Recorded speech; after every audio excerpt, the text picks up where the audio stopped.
وہ زیادہ تر ایرن کے ہی قریب تھا۔ ایرن نے اسے سینے سے لگا کر پالا تھا اور اس کی ایک بہترین پرورش کر رہی تھی۔ عمر ایک متوسط علاقے میں پیدا ہوا تھا، لیکن اس کے باوجود بھی 2.5 سال کی اس عمر میں عمر کے اندر کوئی بدتمیزی، کوئی بد اخلاقی اور کوئی ایسی چیز نہیں تھی جس پر ایرن کو شرمندہ ہونا پڑتا۔ اس کے اندر ویسے ہی ٹھاٹھ اور ویسا ہی ناز تھا جیسا کہ اس کی ماں میں کسی وقت پہ پایا جاتا تھا۔ ایرن کو عمر کو دیکھ کے بار بار پیار آتا، اس کا جی چاہتا وہ اس کو خود میں بھینچ لے۔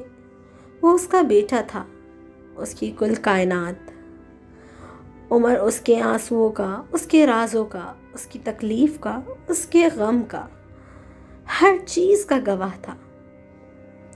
وہ بہت چھوٹا تھا، لیکن ایرن کی خواہش تھی کہ وہ جلد بڑا ہو جائے۔ اور ایرن کے پاس باپ نہیں تھا، بھائی نہیں تھا۔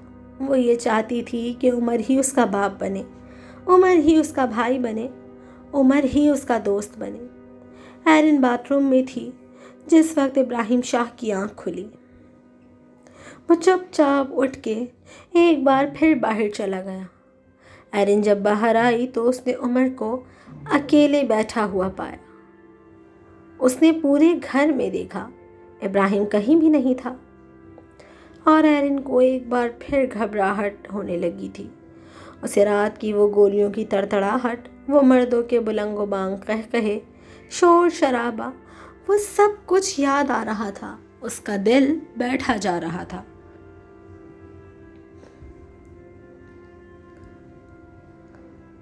وقت گزرتا رہا اور تب ایرن نے سوچا کہ اسے اس کمرے کو بہتر کرنا چاہیے۔ اب ایرن کو دھیرے دھیرے اس شور شرابے اور طوفان بدتمیزی کی عادت ہونے لگی تھی۔ ایک دن اس نے کھڑکی سے دیکھا کہ گھر کے پچھلے حصے میں بہت سی چکنی مٹی گیلی پڑی ہے۔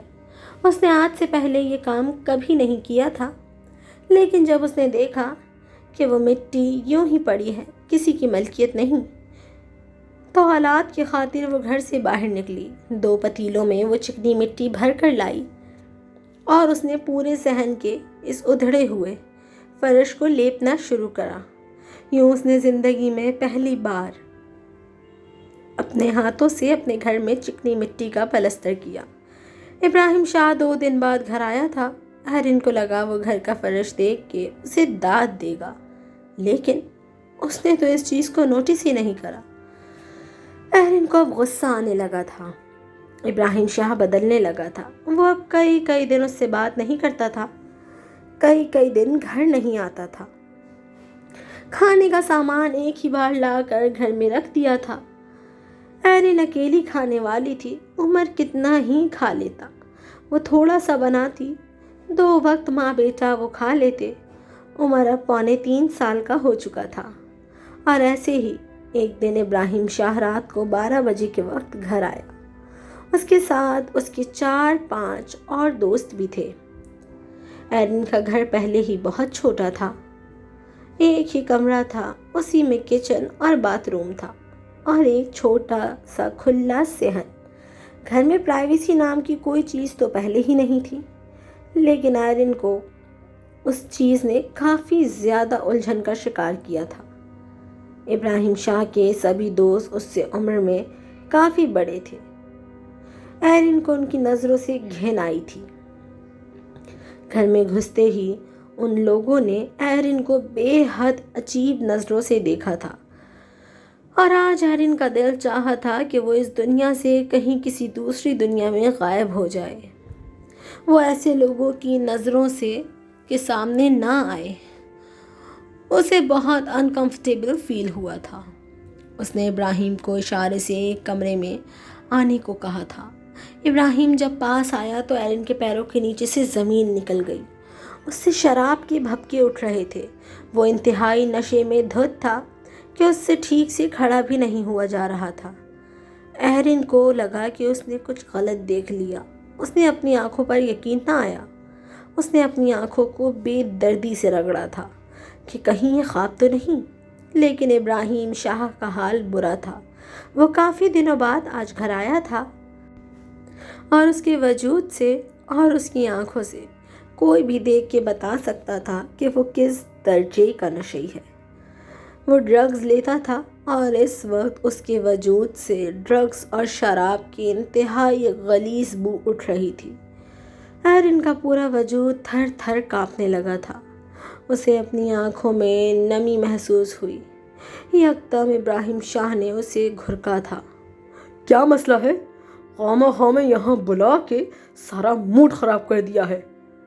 اچھا بھلا دوستوں میں بیٹھا ہوں، یہ اٹھاؤ بستر یہاں سے، میرے دوست یہاں آ کے بیٹھیں گے۔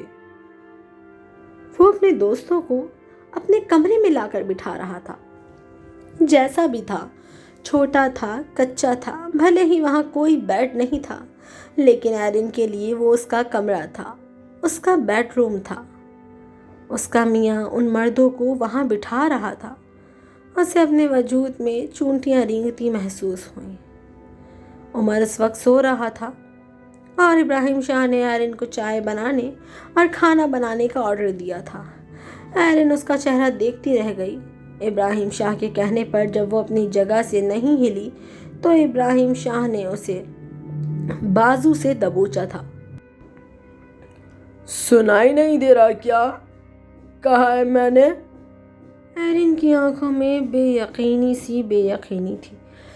اس کی آنکھوں سے آنسو بہنا شروع ہو گئے تھے۔ اس نے خوف اور ڈر کے ملے جلے تاثرات میں اسبات میں گردن کو جنبش دی اور تیزی سے کچن کی جانب بھاگی۔ گھر چھوٹا ہی تھا، کچن کمرے میں ہی سامنے موجود تھا اور اب ایرن کا کام کرنا دو بھر ہو رہا تھا۔ ابراہیم نشے میں دھت تاش کے پتے کھیل رہا تھا اور ایک کے بعد ایک سگریٹ پھونک رہا تھا۔ اس کے دوست وہاں بیٹھے ہوئے ایرن کو عجیب اور غلیظ نظروں سے دیکھ رہے تھے۔ ایرن کو پہلی بار اپنے زندہ رہنے پر افسوس ہوا تھا۔ وہ چپ چاپ لبوں کو سی کر کام کرنے لگی۔ اس کی آنکھوں سے آنسو تواتر سے بہہ رہے تھے۔ فجر کی اذانوں کے وقت اس کے وہ دوست واپس گئے تھے اور تب تک ابراہیم شاہ مکمل نشے میں دھت ہو کر آڑا ترچا سا جہاں بیٹھا تھا وہیں پڑ گیا۔ ایرن کو ساری رات بھی نیند نہیں آئی تھی۔ وہ روتی رہی، بلکتی رہی۔ بخار نے اسے پوری طرح سے توڑ دیا تھا۔ اس ٹھنڈ نے جو بخار اس کو چڑھایا تھا وہ اترنے کا نام نہیں لے رہا تھا، لیکن وہ کسے بتاتی؟ اس شوہر کو جس کے خاطر سب کو چھوڑا تھا اور جسے اس کی فکر بھی نہیں تھی۔ وہ خاموش رہی۔ اب یہ روز کا معمول بن گیا تھا۔ اس کے دوست روزانہ اس کے گھر آئے تھے، ایرن کو عجیب نظروں سے دیکھتے۔ اب اس کے دوست زیادہ مہربانیاں دکھانے لگے تھے۔ کوئی پھلوں کا ڈھیر لاتا تو کوئی کھانے میں چرغا، بریانی، ٹکے، اس قسم کے انواع اقسام کے کھانے لاتا اور ہر کوئی ایرن کو ہی لا کر دیتا۔ ایرن ان کے ہاتھ سے کچھ بھی لینا نہیں چاہتی تھی۔ وہ ہر بار احتیاط برتتی تھی، لیکن اب ابراہیم کو غصہ آنے لگا تھا۔ کیا چاہتی ہے تو؟ میرے دوستوں میں میری بے عزتی ہو؟ ایرن کو ابراہیم کا یہ لہجہ بری طرح چونکا گیا تھا۔ اس نے اس سے کبھی بھی تو کر کے بات نہیں کی تھی۔ وہ بت بنی اسے دیکھتی رہی۔ اگلے ہی لمحے اس کی آنکھوں نے برسات پھر سے شروع کر دی تھی۔ اب رونا بند کر اور سکندر صاحب کے ہاتھ سے یہ کھانا لے۔ ابراہیم نے جھڑک کر اسے بہت زور سے ڈانٹا تھا اور وہ ایک دم ڈر سے کپکپائی تھی۔ سکندر کی آنکھوں میں اسے کراہیت اور اس کی ہنسی میں اسے ایک شیطان محسوس ہوا تھا۔ وہ جب اس سے شاپر لینے کے لیے آگے بڑھی تو سکندر نے ابراہیم کے سامنے ہی اس کا ہاتھ پکڑ کے اس کے کندھوں پر ہاتھ رکھ کر کہا، ارے گھبراتی کیوں ہو ایرن؟ ابراہیم دل کا برا نہیں ہے۔ اور ابراہیم نے تو مانو بے غیرتی کا وہ لبادہ اڑا تھا کہ اس کے پیچھے وہ ابراہیم چھپ گیا تھا جسے ایرن جانتی تھی، جس ابراہیم نے ایرن کی خاطر اس روف ٹاپ پر لڑکوں کو مارا تھا، جس ابراہیم نے اس کی جان بچائی تھی۔ ایرن کو یکدم جھرجھری آئی۔ اس نے سکندر کا ہاتھ دونوں کندھوں سے جھٹک دیا۔ وہ جلدی سے باہر صحن کی جانب بھاگی تھی اور پیچھے اس کے آوارہ دوستوں نے بلند و بانگ قہقہا لگایا تھا۔ آج بھی یہ محفل صبح فجر تک ہی جاری رہی تھی۔ فجر کے بعد وہ سب ایک بے حد غلیظ نظر آئرن پر ڈالتے ہوئے باہر نکلے تھے۔ آئرن دوڑ کر گئی تھی اور ابراہیم کے قدموں میں گر گئی تھی۔ ابراہیم، خدا کے لیے تمہیں اللہ کا واسطہ اپنے بچے کو دیکھو۔ تمہیں کیا ہو گیا ہے؟ تم یہ ڈرگز اور یہ شراب یہ سب کیا کر رہے ہو؟ ابراہیم نے اسے ٹھوکر مار کر دور پھینکا تھا۔ آئرن دور جا گری تھی۔ اس کے ہاں ولادت کا وقت نزدیک تھا، لیکن اس ٹھوکر نے اسے کچھ اور قریب کر دیا تھا۔ آئرن درد سے چیخنے اور بلکنے لگی۔ ابراہیم ایک دم جیسے کسی ٹرانس کی کیفیت سے باہر آیا تھا۔ خیر، آئرن کی حالت دیکھ کر وہ اس کو گھر میں چھوڑ کر محلے سے ایک دائی کو لے کر آیا تھا۔ درد و تکلیف میں ساری رات گزری تھی اور اگلے دن صبح 11 بجے کے قریب آئرن نے خوبصورت سنہرے بالوں، سنہری بڑی بادامی آنکھوں والی دودھیا رنگت کی مالک پیاری اور حسین بیٹی کو جنم دیا تھا۔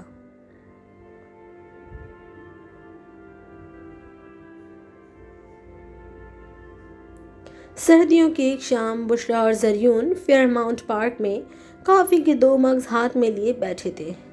بشرا کے والدین کی وفات کو عرصہ گزر گیا تھا، مگر اسے لگتا تھا جیسے یہ کل کی ہی بات ہو۔ اسی لیے زریون نے اس بار ویکینڈ پر اسے فیئر ماؤنٹ لانے کے بارے میں سوچا تھا۔ وہ اس کا دھیان بھٹکانا چاہتا تھا، اسے خوش رکھنا چاہتا تھا۔ بشرا کو ایک گہری چپ لگ چکی تھی۔ اس 3.25 سال کے عرصے میں اس نے امریکہ کے اس شہر فلاڈیلفیا میں، جہاں وہ دونوں رہائش پذیر تھے اور وہیں بشرا کی یونیورسٹی آف پینسلوینیا بھی تھی، ایک بھی دوست نہیں بنایا تھا۔ وہ زیادہ تر ٹائم لائبریری میں رہتی، گھر آتی تو عباس علی کے رکھے ہوئے کوک نے کھانا بنا لیا ہوتا تھا۔ کلیننگ اور لانڈری کے لیے بھی انہوں نے میڈ پاکستان سے ہی بھیجی تھی۔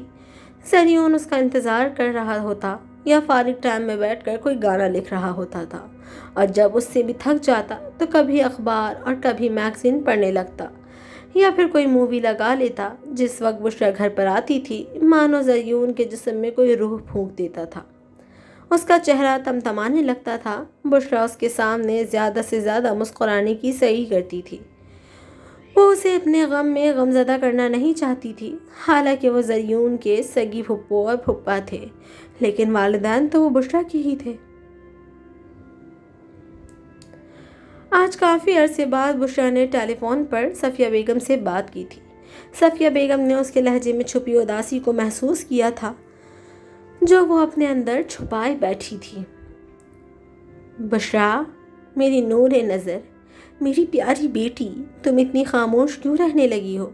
تم ہمارے خاندانوں کے درمیان واحد بیٹی ہو۔ تمہارا چہکنا ہم سب کو خوشی دیتا ہے، تمہاری اداسی سے دل کٹتا ہے۔ زریون تمہارے لیے بے حد پریشان رہنے لگا ہے۔ وہ بتاتا ہے تم زیادہ تر ٹائم لائبریری میں سرو کرتی ہو، گھر پر بھی تم خاموش ہی رہتی ہو۔ یہ سب کب تک چلے گا میری بچی؟ اب تمہیں زندگی کی طرف لوٹ آنا چاہیے۔ دنیا میں جو آیا ہے اسے جانا ہے۔ آپا اور بھائی صاحب کا جانا ہم سب کے لیے بھی بے حد غم کا باعث ہے، لیکن زندگی یہاں رک تو نہیں جاتی۔ تمہاری اور زریون کی شادی کو اب 3 سال کا عرصہ ہو گیا ہے۔ تم دونوں کو چاہیے کہ اب اپنے خاندان کو آگے بڑھاؤ۔ میں اور عباس صاحب بھی جانے کب تک زندہ ہیں۔ میں دنیا سے ہی ارمان لے کر نہیں جانا چاہتی کہ میں نے اپنے زریون کی اولاد نہیں دیکھی۔ تم دونوں کو چاہیے کہ اب اپنے خاندان پر فوکس کرو۔ اگلے مہینے تمہیں ڈگری مل جائے گی، بس اس کے بعد پاکستان آنے کی تیاری کرو۔ دل کٹتا ہے، یہ اتنا بڑا محل مجھے کاٹنے کو دوڑتا ہے۔ میں ملازمین کے بیچ کب تک رہوں؟ ہارون اپنے گانوں کے سلسلے میں کبھی کسی اور کبھی کسی ملک میں رہتا ہے۔ عباس صاحب بھی خاموش رہنے لگے ہیں۔ ہم بوڑھے ہو رہے ہیں، تنہائی ہمیں کاٹتی ہے۔ تم لوگ ہمارا واحد اثاثہ ہو۔ میں نے تم سے کبھی کچھ نہیں مانگا۔ تم خود کو ذہنی طور پر مضبوط کرو میری بیٹی، تمہارے آگے پوری زندگی پڑی ہے۔ تمہیں جانے کتنے رشتے نبھانے ہیں۔ تمہیں ماں بننا ہے، تمہیں دادی بننا ہے، تمہیں کتنے رشتے اور نبھانے ہیں۔ آپا اور بھائی صاحب تو چلے گئے، کل جانے ہم رہیں نہ رہیں، خاندان کو تم نے ہی آگے بڑھانا ہے۔ خود کو اداسی کے دلدل میں نہ دھکیلو میری بیٹی۔ زندگی کی طرف لوٹ آؤ، پاکستان آ جاؤ، ہمیں ایک خوبصورت سا پوتا یا پوتی دے دو۔ مرنے سے پہلے ہماری خواہش ہے کہ اس گھر کے آنگن میں ننھے بچوں کی کلکاریاں سنیں۔ تم سن رہی ہو نا میں کیا کہہ رہی ہوں؟ جب کافی دیر تک بشرا نے کچھ نہ کہا تو انہیں اس کی لائن پر موجود ہونے نہ ہونے پر شک ہونے لگا، اس لیے انہوں نے پوچھ کر کنفرم کیا۔ بشرا نے ان کی بات کے جواب میں صرف اتنا کہا، میں پوری کوشش کر رہی ہوں ممانی، میں ہر روز خود سے لڑتی ہوں۔ بشرا کی بات سن کر صفیہ بیگم کی آنکھیں چھلک پڑی تھیں۔ تمہیں خود سے لڑنے کی ضرورت نہیں ہے بیٹی، جو جیسا ہے اسے ویسا ہی چھوڑ دو اور آگے بڑھو۔ ایرن کی بیٹی کی پیدائش کے وقت دائی اپنے ساتھ محلے کی چند دوسری خواتین کو بھی لائی تھی۔ ایرن کو دیکھ کر محلے کی عورتوں نے انگلیاں دانتوں میں دبا لی تھیں۔ انہوں نے آج سے پہلے اس محلے میں ایسی حسین لڑکی نہیں دیکھی تھی۔ غربت نے بھی ایرن کا حسن مان نہیں کیا تھا، وہ اب بھی ویسی ہی حسین تھی کہ دیکھنے والوں کی آنکھیں خیرہ ہوتی تھیں۔ دائی کے ساتھ آنے والی خواتین اسی محلے کی تھیں، کچھ ایرن کی گلی میں ہی رہتی تھیں اور ایک دو دائی کے ساتھ ہی آئی تھیں۔ ان سب کو ایرن کی حالت دیکھ کر اندازہ ہو گیا تھا کہ وہ کس قدر مشکل دور سے گزر رہی ہے۔ اب دائی نے محلے میں جگہ جگہ باتیں کرنا شروع کی تھیں۔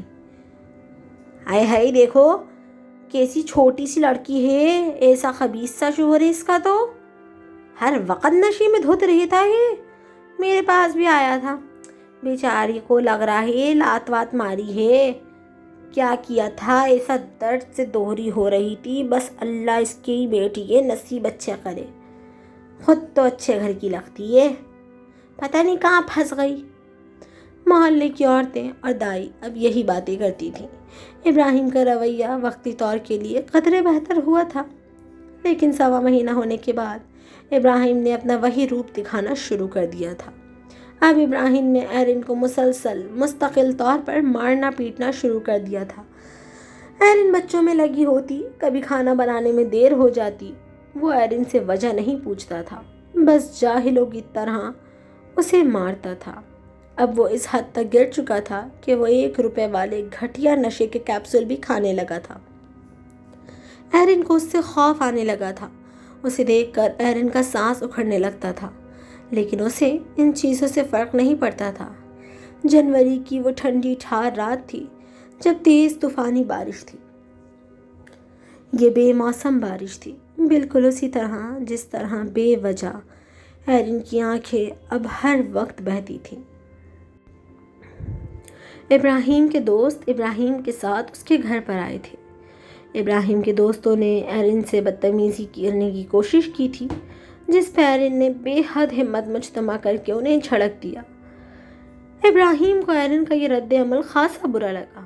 اس نے ایرن کو بے تحاشا مارا، اسے مار مار کے لہو لہان کر دیا، اس کے کپڑے جگہ جگہ سے پھاڑ دیے اور اسے بالوں سے گھسیٹتا ہوا گلی میں لے آیا۔ گلی میں لا کر اسے اور اس کے دونوں بچوں کو وہیں اس کے اوپر پھینک دیا۔ اب ایرن تیز ٹھنڈی بارش میں ٹھٹر رہی تھی، اس کے بدن پر کپڑے بھی نہ ہونے کے برابر رہ گئے تھے۔ اس کے شوہر نے اسے بے حد مارا تھا، لیکن اس حال میں بھی اسے اپنے بچوں کی فکر تھی۔ تبھی اس محلے میں رہنے والی ایک اماں، جنہیں لوگ اماں شاہدہ کہتے تھے، وہ اور ان کے شوہر کو بابا غفور، ان کے بچے جوان تھے اور سب الگ الگ گھروں میں رہتے تھے۔ وہ اماں اپنے گھر سے دوڑ کر ایک پرانا کمبل لے کر آئیں، ایرن کے پاس بھاگی تھیں۔ ایرن اور اس کے بچوں کو اس کمبل میں چھپا کر اپنے گھر میں لے گئی تھیں، اور یہ تو صرف ایرن پر ہونے والے مظالم کی شروعات تھی۔ ایرن کی بیٹی کو نمونیا ہو گیا تھا، جبکہ بڑے بیٹے کو شدید بخار تھا۔ ایرن کو بھی بخار سے کپ کپی ہو رہی تھی، مگر اسے اپنی فکر کہاں تھی۔ وہ زاروں قطار روئے جا رہی تھی۔ رات سے اب تک ایک لمحے کے لیے بھی اس کے آنسو نہیں رکے تھے، اور اس کی اس حالت نے اماں شاہدہ اور ان کے شوہر کے دل کو کاٹ کے رکھ دیا تھا۔ ایرن ساری رات زاروں قطار روتی رہی، لیکن اس نے کسی کو کچھ نہ بتایا۔ اس کے ساتھ اس ظلم کی وجہ پوچھنے پر ایرن نے صرف اتنا بتایا کہ اس کا شوہر غصے کا تیز ہے، اس سے کھانا جل گیا تھا، اسی لیے اسے غصہ آ گیا۔ اماں نے گرم پانی کر اس میں لونگ اور ہینگ ڈال کر ایرن کے پاس رکھا تھا تاکہ بچوں کو اور اسے جو ٹھنڈ لگ رہی ہے اس میں تھوڑا سیک مل جائے۔ ان کے گھر میں بیگن کا بھرتا اور چپاتیاں بنی تھیں، انہوں نے وہی لا کر ایرن کے آگے رکھ دیا۔ اس کی بھوک مر چکی تھی مگر وہ پھر بھی بے دلی سے عمر کو تھوڑا بہت کھلاتی رہی۔ عمر بری طرح سہما ہوا تھا، وہ 3 سال کا بچہ تھا اور ہر چیز کو دیکھتا اور سہم جاتا تھا۔ اس کے لیے زندگی ایک ڈرامہ بننے والی تھی۔ چاچا غفور ابراہیم کو بلا کر گھر میں لائے۔ ابراہیم کو سمجھایا، دیکھو میاں بیوی میں 100 باتیں ہوتی ہیں، ایسا علاقہ جہاں لوگ دوسروں کی بہن بیٹیوں کی عزت کے بھوکے ہوں، اس میں تو تم نے اپنے جوان جہان بیوی کو تیز بارش میں نیم برہنہ کر کے کھڑا کر دیا، بچوں کا بھی لحاظ نہ کیا۔ یہ کیسا غصہ ہے تمہارا؟ غصہ تو اسی لیے حرام کیا ہے اللہ نے کہ انسان کو غصے میں کچھ خیال نہیں رہتا۔ ابراہیم خاموشی سے ان کی نصیحت سنتا رہا اور آخر میں اتنا کہہ کر اٹھ گیا، میری غلطی ہے، آئندہ ایسا نہیں ہوگا۔ لیکن ایرن کے دل کو اطمینان نہیں ہوا تھا، وہ جانتی تھی آئندہ بھی ایسا ہی ہوگا۔ اب ابراہیم اسے گھر میں لے آیا تھا۔ گھر میں لا کر اس نے تیز آواز میں گانے چلا دیے تھے کہ محلے میں کوئی سن نہ سکے کہ گھر میں کیا ہو رہا ہے۔ اور اب کہ اس نے ایرن کو کل رات سے بھی زیادہ مارا تھا۔ ایرن لہو لہان تھی، وہ بلک بلک کے رو رہی تھی۔ اس نے اس کے بال پکڑ کے اس کا سر دیوار میں مارا تھا۔ اس کے جسم کا ایک ایک حصہ درد سے چور تھا اور ایرن کو سختی سے منع کیا تھا کہ اگر اب اس نے اس محلے میں کسی کو بھی اس بات کی خبر لگنے دی کہ اس نے اسے مارا ہے تو وہ اس کے دونوں بچوں کو اس کے سامنے مار دے گا۔ ایرن کو اس کی صفاقی پر یقین تھا۔ وہ خاموشی سے دونوں بچوں کو پکڑے کونے میں بیٹھی رہی۔ ابراہیم مغلظات بکتا رہا اور ایرن روتی رہی۔ وہ اسے کہہ رہا تھا کہ پچھلے محلے میں بھی اس نے ڈھیروں یار بنائے تھے اور یہاں بھی اپنے یار بنانے نکلی ہے۔ وہ اپنے حمایت داروں کو اس کے سامنے لا کر کھڑا کرنا چاہتی ہے۔ وہ اسے دنیا کے ایسے کونے میں گاڑ دے گا جہاں اس کے ماں باپ بھی کبھی اسے ڈھونڈ نہیں سکیں گے۔